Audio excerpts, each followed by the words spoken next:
আসসালামু আলাইকুম প্রিয় দর্শক, অন্য মঞ্চের আলাপচারিতায় আপনাদের সকলকে স্বাগত জানাচ্ছি। আসসালামু আলাইকুম রহমতুল্লাহি ওয়া বারাকাতুহু। সম্মানিত দর্শক, ইতিমধ্যে আপনারা সবাই জেনে গেছেন যে আমাদের যে আন্তর্জাতিক অপরাধ ট্রাইব্যুনাল, যেখানে শেখ হাসিনার বিচার হচ্ছে, জুলাই বিপ্লবে যারা হত্যাকাণ্ড চালিয়েছে তাদের বিচার হচ্ছে। পলিটিক্যাল যারা লিডার আছেন তারা সহ পুলিশ এবং সেনাবাহিনী যারা কর্তা, তাদেরকে আসামি করে একের পর এক মামলা হচ্ছে। এবং এ সকল মামলার মধ্যে একেবারে সাম্প্রতিক যে মামলা হয়েছে, সেই মামলায় যাদেরকে আসামি করা হয়েছে, শেখ হাসিনার সঙ্গে যাদেরকে আসামি করা হয়েছে, তাদেরকে শেখ হাসিনার মাই ম্যান হিসেবে অভিহিত করা হতো।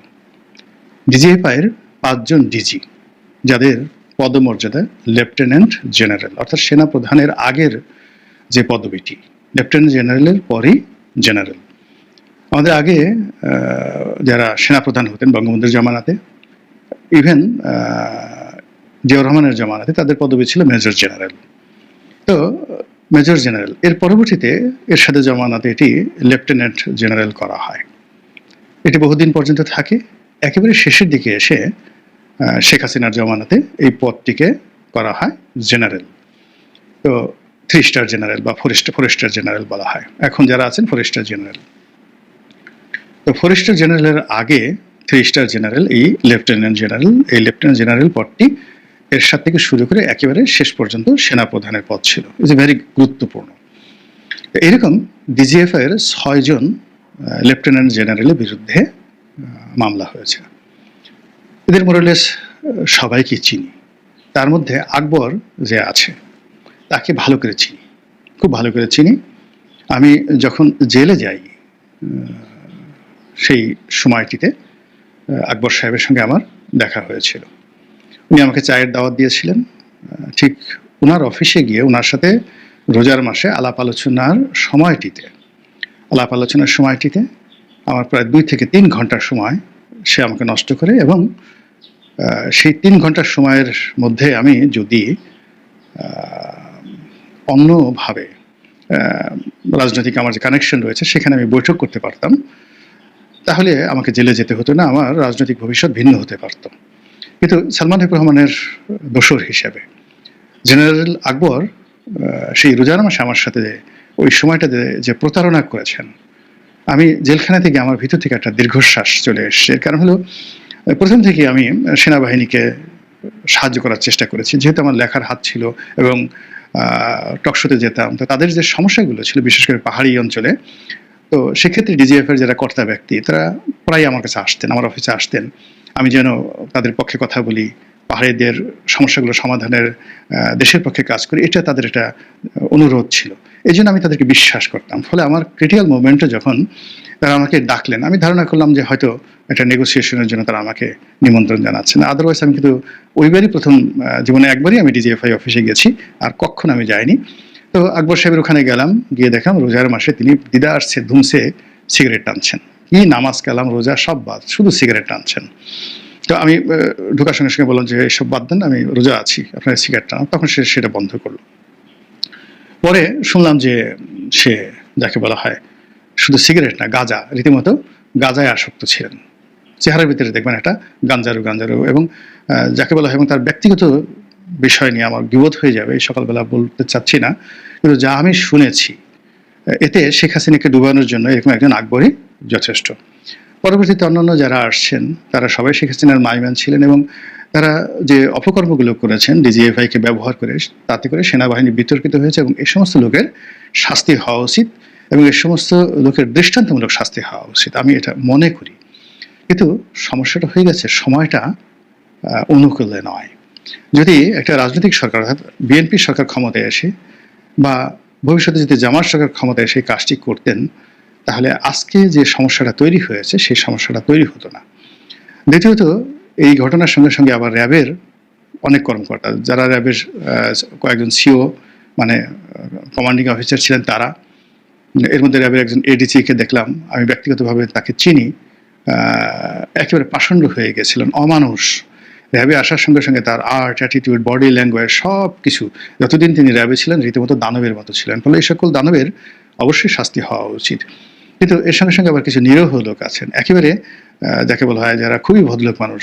ডিজিএফ এর মধ্যে দুজন লোক আছেন, লেফটেন্যান্ট জেনারেলের মধ্যে জয়নুল আবেদিন, এর মধ্যে একজন জয়নুল আবেদিন আছেন রিয়েলি ভালো মানুষ, একেবারে অনেস্ট, একটা স্পট নেই, কিন্তু তাকেও এখানে আসামি করা হয়েছে। এক জয়নুল আবেদিন ফাজিল, মানে এর মধ্যে এক কোন জয়নুল আবেদিন ফাজিল এখন আমি চেহারা দেখে বলতে পারবো, বাট এক জয়নুল আবেদিন আছেন, হি ওয়াজ রিয়েলি নাইস ম্যান, ভালো মানুষ, সব দিক দিয়ে ভালো মানুষ, কিন্তু তাকেও ফাঁসানো হয়েছে। আবার র্যাবের মধ্যেও যেমন র্যাবের ডিজি হিসেবে একজন পুলিশ কর্মকর্তা আছেন, তাকে ফাঁসানো হয়েছে।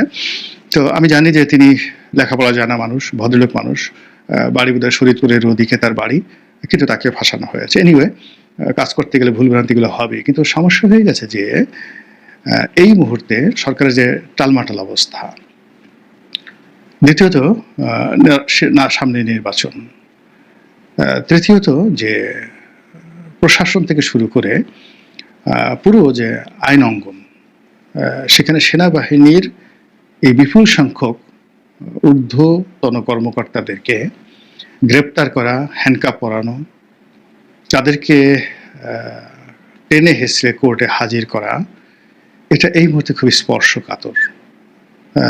এটা সেনাবাহিনীর মধ্যে নেতিবাচক প্রতিক্রিয়া তৈরি করবে, কোনো সন্দেহ নেই। অথচ ঠিক সেম কাজটি একটা পলিটিক্যাল পার্টি করলে এটা তাদের জন্য কোনো সমস্যা ছিল না। আপনারা জানেন যে 21 আগস্ট গ্রেনেড হামলা, এখানে এনএসআইয়ের যে তৎকালীন প্রধান ডিজিএফআইয়ের ব্রিগেডিয়ার রহিম, এনএসআইয়ের প্রধান মেজর জেনারেল রেজ্জাকুল হায়দার, তারা জেলে ছিলেন। এর মধ্যে ব্রিগেডিয়ার রহিম অসম্ভব মেধাবী একজন অফিসার ছিলেন, কিন্তু মারাই গেলেন জেলে। আমার সৌভাগ্য বা দুর্ভাগ্য, এদের দুজনের সঙ্গে আমার জেলে দেখা হয়েছিল এবং দীর্ঘক্ষণ কথাবার্তা হয়েছিল। তো কাজেই এই দুজন মানুষ কি করে এই ঘটনার সাথে জড়িত হয়ে গেলেন, তারা আমাকে অন্তরঙ্গভাবে, জেলখানাতে বসে কিন্তু বেশিরভাগ লোক মিথ্যা কথা বলে না, তো তারা বলার চেষ্টা করছিলেন যে এখানে আসলে টোটাল ঘটনাটা 21 আগস্ট গ্রেনেড হামলা বা অন্য যা কিছু আছে, 10 ট্রাক অস্ত্র মামলা, এই পুরো জিনিসগুলো, নেপথ্য কারণগুলো জেলখানাতে যেভাবে শুনে এসেছিলাম, তাতে অনেক সময় একটা চেইনের মধ্যে অনেক কিছু করতে হয় সবাইকে, এটা হলো বাস্তবতা। তো যাই হোক, এনিওয়ে, এখন এই যে শেখ হাসিনার মাইমান যে 5 জন জেনারেলকে, আমি 5 জন জেনারেলকে নিয়ে কথা বলি, অন্য কাউকে নিয়ে কথা বলার দরকার নেই, তাদের বিরুদ্ধে যে গ্রেপ্তারি পরোয়ানা জারি করা হয়েছে, ইতিমধ্যে যে কথা শোনা যাচ্ছে যে এই 5 জনই এখন নিরাপদ আশ্রয়ে আছেন, অর্থাৎ সেফ এক্সিট নিয়ে দেশের বাইরে আছেন। তো কাজেই এই বিচারগুলো হবে প্রতীকী বিচার, তাদেরকে গ্রেপ্তার করে আনা, কোর্টে হাজির করা, এটা বলতে গেলে অসম্ভব বিষয়। কিন্তু মূল ব্যাপার হলো যাদেরকে আপনি ধরতে পারবেন না, গ্রেপ্তার করতে পারবেন না, তো তাদেরকে আসামি করে অযথা সিন ক্রিয়েট করার কি দরকার ছিল এই মুহূর্তে? This is my question. Second thing হলো যে এটা এই মুহূর্তে কেন দরকার ছিল? বিকজ মূল টার্গেট তো শেখ হাসিনাকে মামলা দেওয়া, মূল টার্গেট হলো আওয়ামী লীগকে নির্বাচনের বাইরে রাখা, আওয়ামী লীগকে ভয় দেখানো। মূল টার্গেট হলো যে বর্তমান যে সরকার, সে যেন একটা সাকসেসফুল নির্বাচন করতে পারে, ডক্টর মোহাম্মদ ইউনূসের সরকার, অথবা সে যেন শান্তিপূর্ণভাবে নিরাপদে ক্ষমতায় থাকতে পারে। এই দুটো নিয়ে তো কাজ করছে। এক পক্ষ বলছে 50 বছর থাকুন, আর এক পক্ষ বলছেন যে না, আজকে নির্বাচন দিয়ে চলে যান। তো দুটো কাজেই বর্তমান সরকার সফলতা চাচ্ছে। সেই সফলতা প্রদর্শন করার জন্য তাদের দরকার হলো মানে আওয়ামী লীগকে দমন করা। আওয়ামী লীগের যারা পলিটিক্যাল পার্সোনালিটি, অলমোস্ট সবাই জেলখানাতে আছে দেশের মধ্যে, আর দেশের বাইরে যারা আছে তারা তো দেশের বাইরেই আছেন এবং তাদের বিরুদ্ধে মামলা মোকদ্দমা চলছে। তো সেক্ষেত্রে প্রশাসনকে দরকার সরকারের সবচেয়ে বেশি। তো সেই প্রশাসনে যারা কর্তা ব্যক্তি, যেমন ধরুন সকল আইজি, একমাত্র নূর মোহাম্মদ সাহেব ছাড়া সবার বিরুদ্ধে মামলা হয়েছে। এখন মামুন সাহেব আইজি, শহীদুল্লাহ সাহেব আইজি, তারা জেলে আছেন। এর বাইরে অন্যান্য যে সকল খুব পাওয়ারফুল লোকজন ছিলেন, আসাদ আছেন, তারপরে বেনজির আছেন, জাভেদ পাটোয়ারি, শুধুমাত্র হাসান মাহমুদ সাহেবের বিরুদ্ধে মামলা হয়নি, তো আইজি, আর সবার বিরুদ্ধে তো মামলা, এবং অসংখ্য পুলিশ ইন্সপেক্টর, অসংখ্য SP, DIG, additional DIG, additional IG, মানে জেলখানা এখন পুলিশে ভরপুর। মূল ব্যাপার হলো যে তাদের বিরুদ্ধে মামলা করে তারা পালিয়ে যেতে পারতো না, বা তাদেরকে গৃহবন্দী করে রাখা হতো, বা যাকে বলা হয় তাদেরকে একটা চাপের মধ্যে রাখা হতো। কিন্তু দৃশ্যমান কি হতো যে পুলিশের মধ্যে মনোবলটা ফিরে আসতো বা থাকতো।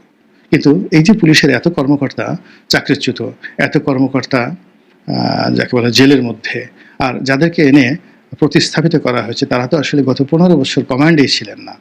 তো 15 বছরের কমান্ডে না থাকার কারণে এদের কারো শরীরে ডায়াবেটিক্স, কারো হার্টে প্রবলেম, কারো করোনারিতে ইনফ্লেকশন হয়েছে, কারো যাকে বলা হয় বলতে গেলে অনেকের মানসিক ভারসাম্য পর্যন্ত নষ্ট হয়ে গেছে। তো এই 15 বছর দেশের বাইরে থেকে এই সমস্ত লোকদেরকে কাউকে প্রমোশন দেওয়া হয়েছে, কাউকে ভূতাপেক্ষা প্রমোশন দিয়ে তারপরে রিটায়ার্ড করানো হয়েছে, কাউকে কমান্ড দেওয়া হয়েছে, বড় বড় পদ পদবি দেওয়া হচ্ছে, কিন্তু কোনো অবস্থাতে পুলিশ ভালো করতে পারছে না। একই অবস্থা সিভিল সার্ভিসে, সেখানেও কে পোস্টগুলোতে তাদেরকে এনে বসানো হয়েছে গত 15 বছর যারা যাকে বলা হয় কোনো কমান্ডেই ছিল না। আমি এখন একজন লোক সচিব হয়ে গেছে, অথচ এই 1 বছর আগে তিনি ডিপটি সেক্রেটারি ছিলেন না, সিনিয়র সহকারী সচিব এই পর্যন্ত, অর্থাৎ এডিসি র্যাঙ্কে যেই লোক ছিলেন এবং বিএনপি করার কারণে, জামাত করার কারণে তাকে 15 বছর ধরে কোনো প্রমোশনই দেওয়া হয়নি। অথচ এই 1 বছরের মধ্যে যখন তাকে এখন একটা গুরুত্বপূর্ণ মন্ত্রণালয়ে সচিব করে দেওয়া হয়েছে, তিনি কাজ করতে পারছেন না। তার সেই বিশ্বাসই নেই, কনফিডেন্সই নেই, ভীত সন্ত্রস্ত হয়ে সে শুধু ভয় পাচ্ছে যে কখন তার চাকরি চলে যায়, কখন এই সরকার চলে যায়, আবার তাকে জুলুমের মধ্যে পড়তে হয়, আবার তাকে জেলে যেতে হয়, এই ভয়ে কাজ করতে পারছে না। আর যারা রিটায়ারমেন্ট ছিলেন, যাদেরকে বসানো হয়েছে, যেমন ক্যাবিনেট সচিব, তারপর শেষে এই যে সংস্থাপন সচিব ছিলেন যে ভদ্রলোকের বিরুদ্ধে এখন দুর্নীতির অভিযোগ আসছে, তাকে সরিয়ে দেওয়া হয়েছে, এরকম অনেকের বিরুদ্ধে যারা রিটায়ারমেন্ট থেকে এসে এখানে দায়িত্ব নিয়েছেন তারা কেউ ভালো করতে পারেননি, কেউ ভালো করতে পারেননি। তো এই যে সরকার যে কাজগুলো করছে, যেগুলো আনএক্সপেক্টেড, অনাহূত এবং অপ্রয়োজনীয়, এর ফলে সরকারের যে মূল লক্ষ্য, গোল, সেই গোল থেকে তারা পিছিয়ে যাচ্ছে। আর এ সমস্ত কর্মের ফলে কি হলো, প্রতিপক্ষ শক্তিশালী হচ্ছে, আওয়ামী লীগ শক্তিশালী হচ্ছে। আর যারা সরাসরি ক্ষতিগ্রস্ত হচ্ছে তারা চিন্তা করছে যে মানে নর্মালি হলো কি, যে ধরুন এই 5 জন জেনারেল বা তার সাথে সম্পৃক্ত এই 5 জনের সাথে ধরুন আরো 50 জন করে আছে, 5-50, 250 যদি কর্মকর্তা থাকে, তো 250 কর্মকর্তাদের মধ্যে ধরেন গড়ে 200 কর্মকর্তা এখনো কমান্ডে আছে, যারা একসঙ্গে অপারেশন পরিচালনা করেছে। খুন বলেন, জখম বলেন, ঘুষ বলেন, দুর্নীতি বলেন, একসঙ্গে তারা কাজ করেছে। ডিজিএফআই ডিজি তো নিজে কোনো কাজ করেননি, তিনি কমান্ড করেছেন। তিনি কমান্ড করেছেন হয়তো একজন ব্রিগেডিয়ারকে, ব্রিগেডিয়ার কমান্ড করেছে একজন কর্নেলকে, কর্নেল কমান্ড করেছে লেফটেন্যান্ট কর্নেলকে, লেফটেন্যান্ট কর্নেল তার লোকজন নিয়ে সে সেটা বাস্তবায়ন করেছে। এটাই তো হয় নর্মালি, কেননা ফিল্ডে যারা থাকে সিও লেফটেন্যান্ট কর্নেল পর্যায়ে থাকে, আর কর্নেল যারা থাকেন তারা অফিসে বসে থাকেন, কমান্ডিং অফিসার হিসেবে বা কোর কমান্ডার হিসেবে তিনি সেখানে থাকেন। তো মানে লেফটেন্যান্ট জেনারেল, মেজর জেনারেল, ওনারা তো জাস্ট কমান্ডটা ক্যারি করেন বা কমান্ডটা থ্রো করেন, এই হলো অবস্থা। এখন ওই যে আকবর, সে ওই অফিসে বসে যে কাজটা করেছে, সে তার সেকেন্ড ইন কমান্ডকে দায়িত্ব দিয়েছে। এইভাবে ক্যাপ্টেন পর্যায়ে যারা ছিল, সেই ক্যাপ্টেন, অর্থাৎ আকবরের সময় যারা ক্যাপ্টেন, তারা হয়তো এখন মেজর জেনারেল হয়ে গেছেন, ব্রিগেডিয়ার জেনারেল হয়ে গেছেন। তো এই মানুষগুলোর মধ্যে তো এই 200 অফিসারের মধ্যে একটা আতঙ্ক ছড়িয়ে পড়ছে না? আতঙ্ক ছড়িয়ে পড়ার ফলে তারা কি করছে, তারা ধরে নিচ্ছে যে এগুলো যখন কোর্টে উঠবে, আলোচনা হবে, তাদের নাম অটোমেটিক চলে আসবে এবং টুডে অর টুমরো তাদেরও এই মামলায় অন্তর্ভুক্ত হবেন। ফলে কি হচ্ছে, তারা যার যার অবস্থান থেকে ফ্রাস্ট্রেশনের পরিবর্তে নিজেদেরকে এই কনস্পিরেসির অংশ করে ফেলবে তারা, এবং তারা চিন্তা করবে যে গেছি তো, আমাদের গায়ে আওয়ামী লীগের সিল সাপোর, নৌকার সিল সাপোর লাগানো হয়ে গেছে, আমরা জেলে যাব, জেলে যাওয়ার আগে দেখি কি করা যায়। তো এই কাজটি কি করার দরকার ছিল, এটা আমি বুঝতে পারছি না।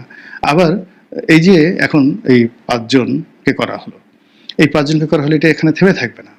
এরপর দেখবেন যে সেনাপ্রধান যারা ছিলেন তারা বলে, জেনারেল আজিজ বলেন, তারপর শেষে অন্যান্য যারা জেনারেল ছিলেন, ইনক্লুডিং আইকেবি, ইকবাল করিম ভুইয়া, এরা কেউ বাদ যাবেন না।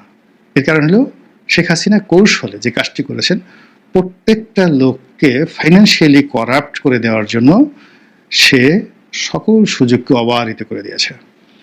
ইকবাল করিম ভুইয়ার মতো একজন প্রফেশনাল কর্মকর্তা, যার সুনাম সুখ্যাতির শেষ ছিল না, কিন্তু তাকে এত অবাধ স্বাধীনতা দেওয়া হয়েছে, বিশেষ করে ক্যান্টনমেন্টের পূর্ত কাজ করার জন্য। যেই পূর্ত কাজগুলো নিয়ে যদি ক্যান্টনমেন্টের মধ্যে এখন তদন্ত হয়, বাইরে থেকে যদি কেউ তদন্ত হয়, তিনি এবং তার যারা লোকজন আছেন সবাই ফেঁসে যাবেন। এরপরে যে কাজটা করেছে, রিটায়ার করার পর, আমি শোনা কথা সত্য মিথ্যা, শেখ হাসিনা তাকে একটা বিদ্যুৎ প্ল্যান্ট স্থাপনের অনুমতি দিয়েছেন। তো এটা নিয়ে উনি কিভাবে এটা অস্বীকার করবেন যে আমাকে দেয়নি বা আমি নেইনি, এটা তো অস্বীকার করতে পারবেন না। এভাবে আসলে জেনারেল আজিজ থেকে শুরু করে সকল সেনাপ্রধান, অর্থাৎ যদি পুলিশ প্রধানদের সাথে সাথে এইভাবে সেনাপ্রধানদেরকে টার্গেট করা হয়, তাহলে ওয়াকারুজ্জামানের মনে কি চিন্তা আসবে বলেন তো? বা ওয়াকারুজ্জামানের পরে যিনি আসছেন, যার নাম আসছে, শামীম বা অন্য যারা আছেন, তাদের মনে কি আতঙ্ক কাজ করবে? বর্তমান প্রধান বিচারপতির মনে কি আতঙ্ক কাজ করবে? নেক্সট বিচারপতির মনে কি কাজ করবে? সব মিলিয়ে যে কাজগুলো হচ্ছে, আপনার কাছে কি মনে হচ্ছে যে এগুলো এত দ্রুত দরকার ছিল? আমি আগেই বলেছি যে এগুলো আমি ব্যক্তিগতভাবে মনে করি এগুলো দরকার, কিন্তু এটা একটা পলিটিক্যাল স্টেবল সরকার ধীরে সুস্থে এই কাজগুলো যদি করতো তাহলে ফলাফলটা ভালো হতো। কিন্তু এই নির্বাচনের আগে হঠাৎ করে এই জিনিসগুলো, এটা আমার কাছে ব্যক্তিগতভাবে ভালো মনে হচ্ছে না। মহান আল্লাহ আমাদের সবাইকে হেদায়েত দান করুন এবং হেফাজত করুন। আসসালামু আলাইকুম ওয়া রাহমাতুল্লাহি ওয়া বারাকাতুহু।